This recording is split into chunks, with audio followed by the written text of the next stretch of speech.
राधे राधे दोस्तों। उज्जैन में महाकाल नाम का एक राजा राज्य करता था और वहीं हरिदास नाम का उनका दूत भी रहता था, जिसकी महादेवी नाम की एक बड़ी सुंदर कन्या थी। जब वह विवाह योग्य हुई तो हरिदास को बहुत चिंता होने लगी। इसी बीच राजा ने उसे एक दूसरे राजा के पास भेजा। कई दिन चलकर हरिदास वहां पहुंच गया। राजा ने उसे बड़ी अच्छी तरह से रखा। एक दिन एक ब्राह्मण हरिदास के पास आया और बोला, तू अपनी बेटी मुझे दे दो। हरिदास ने कहा, मैं अपनी बेटी उसे दूंगा जिसमें कोई खास गुण होंगे।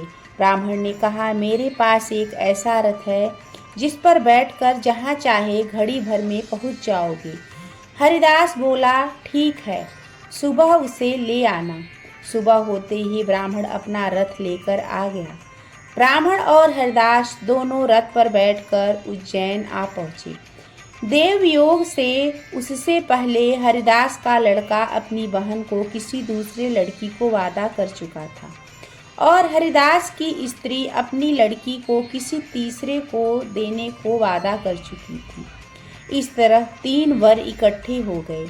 हरिदास सोचने लगा कि कन्या एक है और वह 3, क्या करें।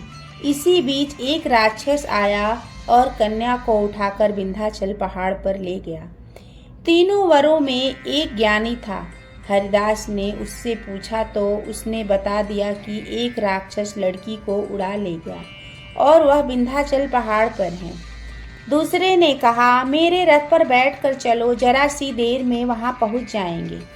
तीसरे ने बोला, मैं तीर चलाना जानता हूँ, राक्षस को मार गिराऊंगा।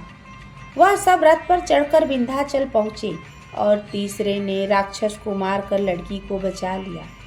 लड़की घर आई तो तीनों उससे शादी करने के लिए आपस में लड़ने लगे। इस बात के फैसले के लिए वह राजा के पास जाते हैं। राजा ने सारी बातें ध्यान से सुनने के बाद अपना फैसला सुनाया और कहा, जिसने राक्षस को मारा लड़की उसी को मिलनी चाहिए, क्योंकि असली वीरता तो उसी ने दिखाई है, बाकी ने तो खाली मदद की है। इस प्रकार राजा के फैसले के बाद लड़की वीरता दिखाने वाली वर को मिल जाती है और वह उससे शादी कर लेते हैं। दोस्तों, कहानी कैसी लगी? अगर अच्छी लगी तो एक लाइक, कमेंट और चैनल को सब्सक्राइब करें और हाँ, बेल आइकन को दबाना ना भूलें। धन्यवाद।